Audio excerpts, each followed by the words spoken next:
Elvemage is one of the most famous RuneScape players of all time. His PKing videos would get hundreds of thousands of views during RuneScape's golden years. However, he had a dark secret. The very same fans who worshipped him would soon become his victims in elaborate scams. And when Jagex caught on to what he was doing, they messed up pretty badly with their punishment. This is the true story of Elvemage. Our story begins back in 2006 on a website called RuneScape Community. At the time, it was one of the largest RuneScape fan forums and had hundreds of active users browsing it at all hours. The forum had sections where you could discuss recent updates, buy and sell goods, and even get homework help with questions like, what is square root? And stoning, the killing type in North America. But the most popular section by far was player kills. Here you could show off screenshots and videos of the best kills you got in the wilderness, or enviously scroll through others. Now, watching videos here wasn't like how it is today, where you can just click on one and it'll start playing. Videos were uploaded to websites like Mega Upload and Rapid Share, where you could then download and watch them. Now, this was a tedious and sometimes lengthy process. You might spend 10 minutes downloading a video, only to realize it wouldn't open properly, or just wasn't what you were expecting. To try and avoid this, players would download videos from community members who had been posting their videos for a long time. The best videos, those usually edited with Windows Movie Maker to include some cool effects and edgy music, would receive hundreds of replies. And players who consistently put out good videos would become mini celebrities in the community. At the time, PKers were the coolest players in RuneScape, and everyone wanted to be the best. Little did the community know, a legend was about to emerge from this ocean of hopeful players, Elvemage. Elvemage had joined RuneScape community in mid-2005, watched countless PKing videos, and feeling inspired, decided to start making his own in late 2006. Like most content creators, myself included, his early videos weren't all that impressive. They were mostly compilations of him fighting green dragon killers, who most of the time were bots who wouldn't fight back. However, he could definitely hold his own whenever another PKer came across him in the wilderness. Elvemage was PKing in a way that had yet to be adopted by most of the PKing community, hybriding, basically switching between two different combat styles while fighting. In Elvemage's case, he would swap between magic and ranged. Today, swapping styles is like Combat Basics 101, even your grandma can do it. But in 2006, most players picked their favorite combat style and just stuck with it. But what really set Elvemage apart from the crowd was that he uploaded his videos to a new little site called YouTube. Here, people didn't have to worry about downloading videos and could easily access his whole content library just by visiting his channel. Elvemage's presence on the RuneScape community forums and his YouTube channel would grow quickly. He would keep uploading videos and would soon begin to make friends with some of the most famous PKers of RuneScape's golden era,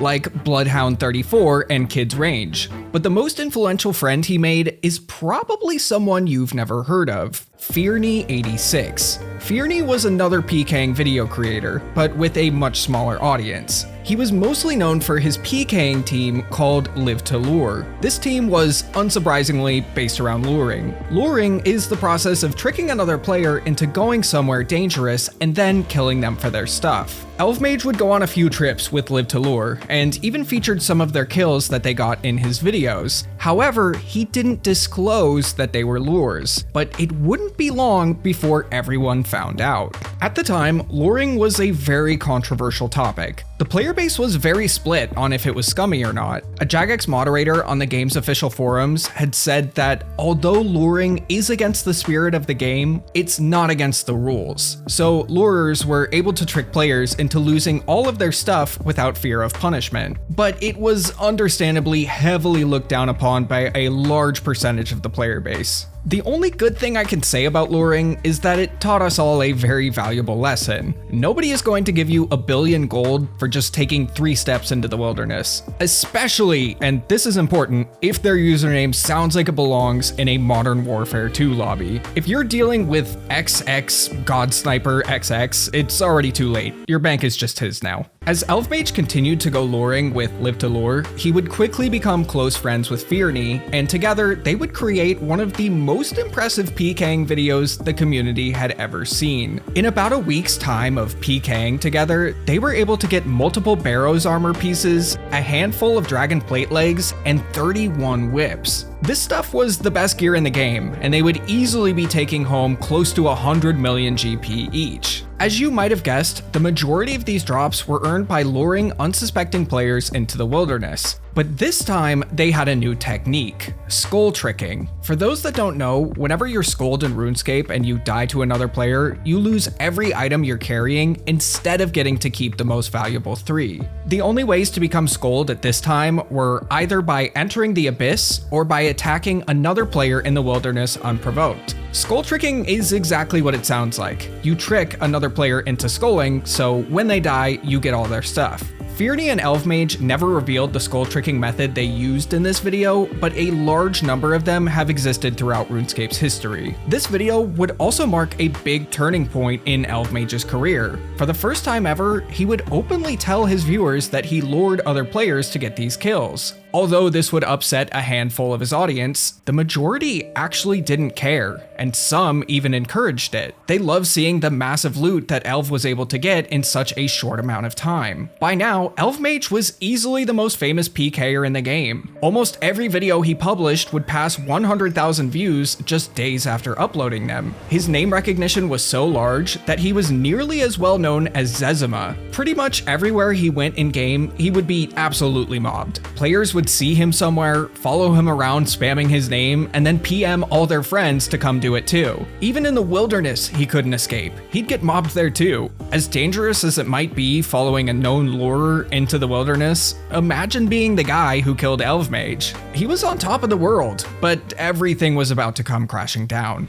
In February of 2007, Elvemage was permanently muted by Jagex. Nobody seems to know exactly why, but while researching, I came across 2 main theories. The first, and probably most pushed theory, is that he was muted for luring. However, as you know, luring was not against the rules. So instead, I subscribed to theory number 2, just like how you should subscribe to this YouTube channel. Theory number 2 is that Elvemage's fame got to his head a little bit, and thinking he was untouchable, said mods should burn in hell. The reason he said this has been lost to time, but I'd bet that it was because a luring victim told him that a Jagex moderator would ban him. Again, it wasn't against the rules, but not everybody knew that, and it sure seemed like it should be. Another reason I'm more inclined to believe theory number 2 is because Elvemage was no stranger to breaking the rule against offensive language, and had been temporarily muted for it in the past. It seems that this time was the final straw. Regardless of if he deserved this mute or not, his fans were furious. Hundreds of them would descend onto Falador Square in World 28 and began rioting. It started off as a riot about how Elvemage's mute was unfair, but devolved into a riot about how mutes and bans in general are unfair. Nobody should be getting muted or banned regardless of what they do.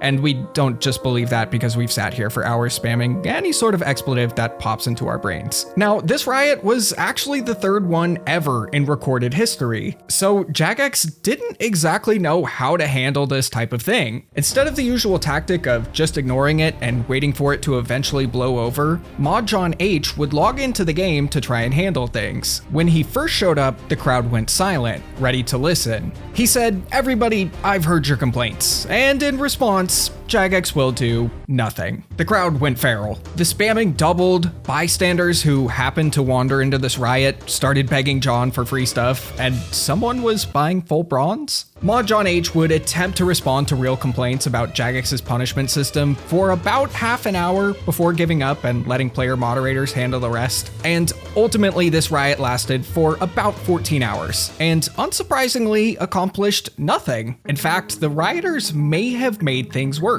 This is because about a month later, Jagex would officially make luring against the game rules. So now players that did it could be muted or banned going forward. Although this didn't really matter to Elvemage because he was already muted. In his next video, he would rebrand himself as the muted PKer. But if you watch this video closely, you'll notice something odd. Even though he's muted, he's still luring people. Following his mute, he would continue luring with Live to Lure, but when they weren't available, he would just get his friends to help. They would do the talking to get the victim into the wilderness, and he would just do the rest. Despite Elvemage's status as a permanently muted rule breaker, his fame continued to surge. He would keep making videos, parading around the game, and all his usual antics, just silently, for now. In mid-2007, Elvemage's channel would disappear completely. If you attempted to visit his page, YouTube would tell you that his account had been suspended. But why? Well, here's a link to what was his 8th PKing video. If you attempt to watch it today, you'll receive this message. This video is no longer available due to a copyright claim by Jagex Limited. Those of you who played RuneScape in 2006 and 2007 know that PKing videos were by far the most popular RuneScape content on YouTube, and Elvemage's videos were the most watched. It seems that Jagex wasn't happy that their most famous creator was breaking the game's rules and receiving tons of adoration for it, so they had YouTube strike the videos down. Elvemage wouldn't make a new YouTube channel after this, but dozens of copycats claiming to be him would re-upload his videos, which is why all of the old footage of his videos and this video look like they were recorded on an actual potato. Meanwhile, soon after this, Elvemage would get unmuted in RuneScape for some unknown reason. If I had to guess, he ended up appealing his mute a few months after it happened, and someone on the player support team who wasn't aware of who he was granted the request. What he was believed to have said to earn this mute wasn't all that expletive, and surely he had learned his lesson by now, right? Unsurprisingly, Elvemage would return to his old ways of luring players, but this time he would lure his fans too. Luckily for us, a few players recorded him doing this so we can see exactly how he did it. Even though Elvemage was no longer muted, he still had a friend help him out with this lure. Elvemage was far too famous to do it alone, as he'd be immediately swarmed. His friend would approach a potential victim and say, "Hey, would you like to be in one of Elvemage's videos? He needs someone to PK with," or something like that. The potential victim would go, "I'm not falling for that, you don't really know Elvemage." Elvemage's friend would say, "Yeah, I do, and he just added you to his friends list, so send him a message." From there, Elvemage would gain the victim's trust and tell them to bring 3 good pieces of armor and some other cheaper gear and to meet him out in level 40 wilderness. Now, the victim might not see any problem with this. As long as they don't skull, if they die, they won't lose their 3 valuable pieces of armor. They'll just lose the cheaper stuff and get a chance to PK with their idol. So the victim would teleport out to level 40 wilderness and follow Elvemage around for a bit. He would say that he was looking for his video's director. If the victim got suspicious, Elvemage would say things like, "OMG, I guess you don't trust me," or "I can find plenty of other people who want to PK with me." Stuff that seems like it's part of a true friendship and totally not a big scam. Eventually, Elv and the victim would meet up with the director, who was really just another one of Elv's friends. From here, the director would trade Elvemage some red chichampas and tell him to equip them. This was just to make the victim feel more comfortable, because right after, the director would ask the victim to do the same. After the victim equipped them, the director would say, "Okay, I'm gonna attack you, and then you attack me back. Since I'm attacking first, you won't skull. This is all a part of the video. You'll kill me, and it'll look like you got some good stuff." But that's not what would actually happen. Chinchampas are special, because they do area of effect damage. If you attack someone with one, players in a 3x3 radius of the target will also take damage. So, after the victim started attacking the director, Elvemage would run over next to him and take damage from the victim's chinchampa, thus skulling the victim. From there, Elv and the director would kill the player and take all of their stuff. You'd think that this would cause some major outrage in the RuneScape community, especially from Elvemage's fans. The same people that had been supporting him over the last few years were now his prime targets. But they didn't care. As long as they weren't the ones losing items, they'd continue to support him, even commenting things like, "You should feel honored that he chose to lure you" on victims' videos. Elvemage would continue to get away with these lures for a few months, before he was ultimately banned in August of 2007. But he wasn't banned for luring. He was real-world trading the golden items he lured, and Jagex had finally caught on. Just like when he got muted, tons of imposters would attempt to take his place. But this time, they were more convincing than before. A YouTube channel called Elv Returns was able to trick thousands of players into thinking he was really Elvemage. He would upload a video of himself logged into the RuneScape website showing off all of the past mutes Elvemage had received and the permanent ban. But this was all faked using the Inspect Element tool included with most web browsers. Regardless, players bought it, and Elv Returns would receive around 9 million gold in donations from fans. It got bad enough that one of Elv's PKing friends, Noob Rider, had to make a statement. Elv Returns was not Elvemage, and the real Elvemage was not actively playing the game. Elvemage had other accounts that, as far as we know, weren't banned, but losing his main probably discouraged him from playing at all. Now, Elvemage actually got banned at a pretty convenient time. At the end of 2007, Jagex would make the wilderness a safe zone in an attempt to end real-world trading and all of the problems it brought to the game. This would mark the end of what many people refer to as the golden age of RuneScape 2, but this was not the last time we'd hear from Elvemage. On May 11th, 2009, Jagex updated their offense system and would make some changes to the rules of RuneScape. Many offenses players could commit would now expire after 12 months, and they would be unbanning a significant number of previously banned players, one of which was Elvemage. The day after this update, Elvemage logged into Edgeville and attracted crowds just as large as he used to back in his glory days. The player base clearly hadn't forgotten about him. Over the next few weeks, he would log in here and there to parade around and talk to his clan chat, but ultimately with the wilderness still being a safe zone and the game changing so much, he quickly lost interest and disappeared again. In August of 2009, he would make a post on a real-world trading website to tell his story, and attempt to sell his account to the highest bidder. Now, I'm sure you've heard of threads like this before. Someone claiming they're a famous player that's selling their account for whatever reason. "Yeah, I'm Zezima. I'm quitting because my mom grounded me for bad grades and took my computer. So just send me $500 on PayPal for my account." She's totally cool with that part, bro.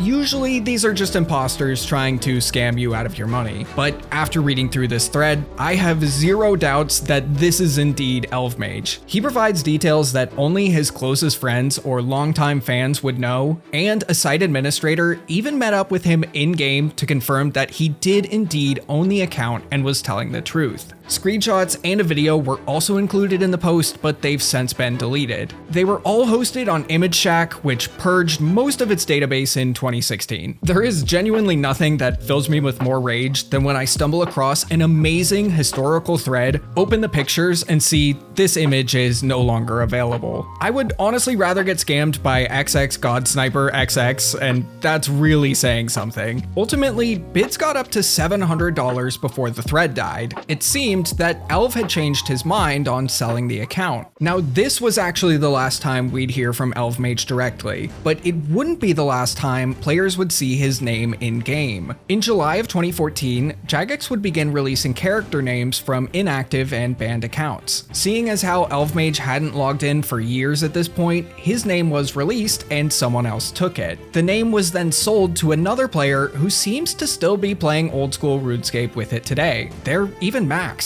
Something the real Elvemage would never do. Based on his stats from before he was banned, I think the only thing he liked about this game was PKing, and whipping up a nice meal every now and then. Although Elvemage has since disappeared from the internet entirely, and he probably wasn't the best role model for us to have as kids, there's no doubt that he was an insanely influential player for his short time playing. Almost 2 decades later, he still hasn't been forgotten, and his re-uploaded videos still garner thousands of views and dozens of comments every year. If you like this video, you'll love the one I made about Nova Life over on the right. In just under 2 years, he went from last place on the RuneScape high scores to rank 1 before he disappeared forever.